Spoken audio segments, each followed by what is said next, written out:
Tuhan bersamamu. Inilah Injil suci menurut Santo Yohanes.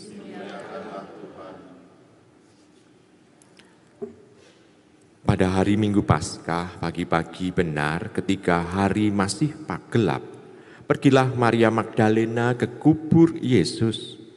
Dan ia melihat bahwa batu telah diambil dari kubur. Maria berdiri dekat kubur itu dan menangis. Sambil menangis, ia menjenguk ke dalam kubur itu dan tampaklah olehnya 2 orang malaikat berpakaian putih. Yang seorang duduk di sebelah kepala, yang lain di sebelah kaki di tempat mayat Yesus berbaring. Kata malaikat-malaikat itu kepadanya, "Ibu, mengapa engkau menangis?" Jawab Maria kepada mereka, "Tuhanku telah diambil orang dan aku tidak tahu di mana ia diletakkan."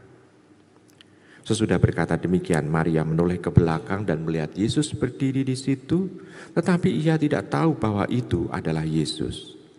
Kata Yesus kepadanya, "Ibu, mengapa engkau menangis? Siapakah yang engkau cari?" Maria menyangka orang itu adalah penunggu taman, maka ia berkata kepadanya, "Tuan, jikalau Tuan yang mengambil dia, katakanlah kepadaku di mana Tuan meletakkan dia supaya aku dapat mengambilnya." Kata Yesus kepadanya, "Maria." Maria berpaling dan berkata kepadanya dalam bahasa Ibrani, "Rabuni," artinya guru. Kata Yesus kepadanya, "Janganlah engkau memegang aku, sebab aku belum pergi kepada Bapa. Tetapi pergilah kepada saudara-saudaraku dan katakanlah kepada mereka bahwa sekarang aku akan pergi kepada Bapakku dan Bapamu, kepada Allahku dan Allahmu." Maria Magdalena pergi dan berkata kepada murid-murid, "Aku telah melihat Tuhan dan juga bahwa Tuhanlah yang mengatakan hal-hal itu kepadanya." Demikianlah sabda Tuhan. Ibu, Bapak, Saudara, terkasih dalam Tuhan, Maria Magdalena ini bukan peringatan wajib tetapi pesta pada hari ini. Hari ini adalah pesta. Kalau pesta berarti tanda bahwa kedudukan Maria Magdalena itu seolah-olah sejajar, bukan seolah-olah tetapi memang sejajar dengan para rasul. Kalau para rasul kan selalu pesta, bukan peringatan wajib, selalu pesta. Kecuali beberapa rasul, yakni hari raya, kayak itu Petrus dan Paulus misalnya. Tapi semua rasul yang lain adalah pesta. Dan Maria Magdalena pesta berarti sejajar dengan para rasul.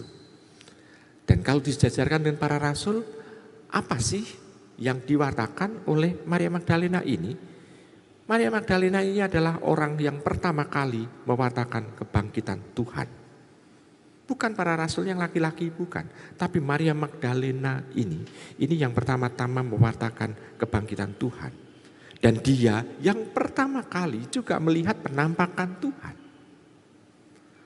Anugerah karunia yang diberikan oleh kepada Maria Magdalena ini oleh Tuhan itu sungguh-sungguh bisa memperlihatkan siapa dirinya. Maka gereja mau tidak mau harus mengakui bahwa dia adalah salah satu rasul. Nah, Ibu, Bapak, Saudara terkasih dalam Tuhan.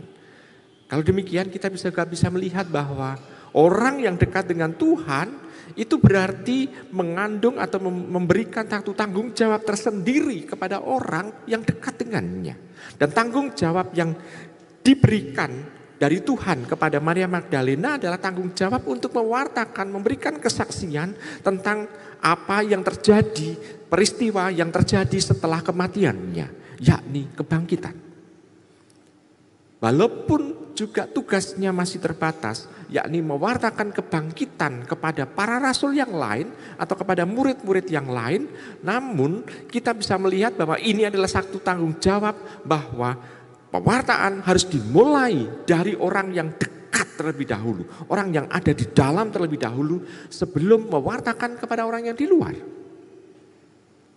Nah, Ibu Bapak, saudara-saudari yang terkasih dalam Yesus Tuhan. Dengan demikian kita bisa melihat bahwa peristiwa atau peringatan dari Maria Magdalena ini mengajak kita supaya kita bisa merasakan tanggung jawab kita sendiri. Kalau kita mengalami dan merasakan dekat dengan Tuhan, maka kita harus menanggung tanggung jawab itu. Tapi kalau kita sulit untuk bisa mewartakan atau ogah dalam mewartakan, kita bisa mengukur kalau demikian kedekatan kita dengan Allah itu ternyata juga jauh. Gitu. Bukan Allah yang jauh dari kita, tapi hati kita yang jauh dari Allah.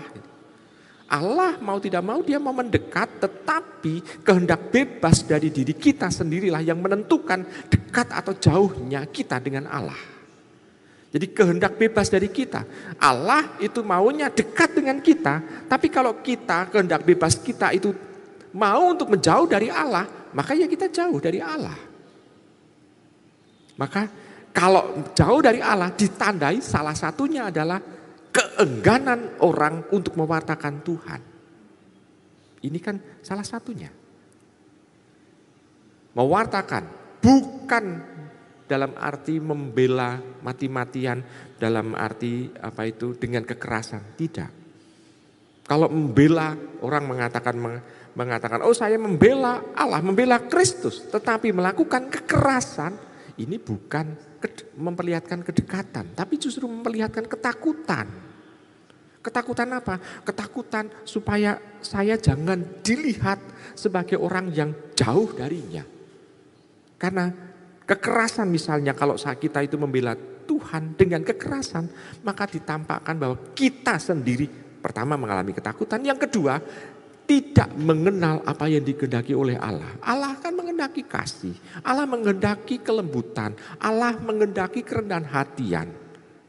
Nah kalau kita melakukan kekerasan berarti memperlihatkan tanda bahwa kita tidak mengenal Allah. Berarti bukan kedekatanlah yang ada, tetapi ketidakmampuan dan ketidakmauan untuk mendengarkan apa yang menjadi rencana Tuhan. Maka kita bisa melihat di sana peringatan Santa Maria Magdalena ini mengingatkan kepada kita. Kalau kita memang dekat dengan Allah, maka kita di berbagai macam cara, berbagai macam tempat kita berusaha untuk bisa mewartakan kasih Allah kepada siapa saja yang mau untuk mendengarkan. Kasih Allah pertama-tama yang harus kita wartakan adalah kasihnya. Kalau kita langsung mewartakan, oh menurut Injil ini, menurut Injil itu, kita malah justru membuat batu sandungan bagi orang yang kita wartai.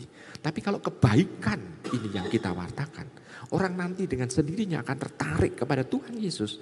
Dan nanti Tuhan sendiri itu yang akan menuntun orang. Karena Tuhan sendiri itu yang akan memanggil orang untuk dekat dengannya. Nah, Ibu Bapak, saudara terkasih, maka mari kita berusaha untuk mencontoh Maria Magdalena.